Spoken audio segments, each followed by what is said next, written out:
you don't compete with men, you'll never get a husband. And back then, you know, I'm no kid, guys, I'm 70 years old. Girls didn't do things like that. When I got out, oh, then I did another terrible thing. I got married while I was in college, which again had my mother concerned. She was afraid I wouldn't finish college. And also my husband wasn't a college man. You go to college to meet a college man. Not anymore, but that's what I had to go through. It was very upsetting to my mother.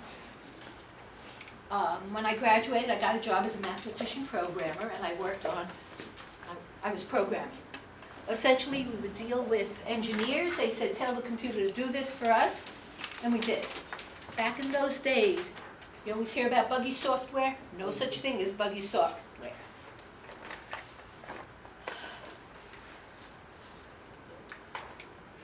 Anyhow, 16 years after graduating, I went back to school.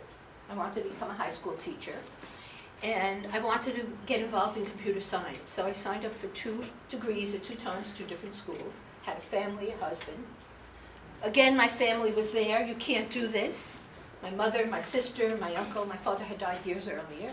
My husband, you know, this guy who hasn't gone to college, he was with me. It took me 18 more years to finish my college education, and that's what brought me here.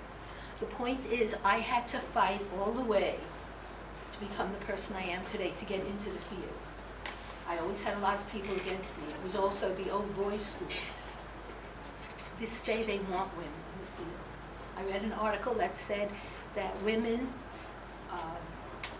think differently, they have an awful lot to add, and they're beginning to realize that they need women around.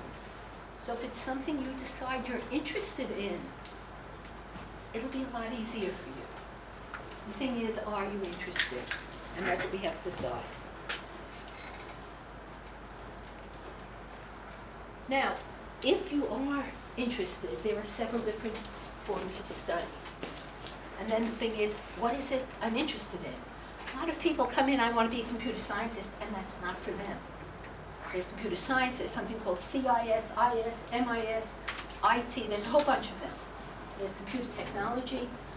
Computer science is a lot of math and math type thinking. And if you don't like math and you're not good at math, it doesn't mean you can't become involved as a computer professional, but not a computer scientist. You'll be miserable and you'll have a hard time.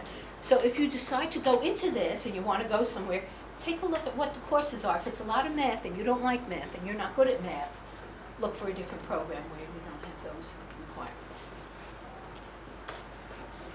Now, one isn't better than the other. It's which is better for you. When I went through for my PhD,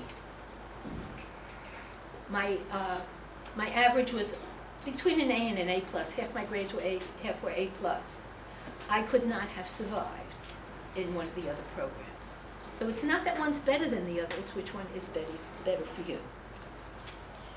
Okay, I want to show you something, just to give you, what we're going to do is geared for kindergarten through, I think, 5th or 6th graders. I will make it a lot more difficult for you because we won't start with lesson 1. But I do want to give you some incentive. What you see up here on the board, and are there lights there? Can you see it okay, or should we get spikes?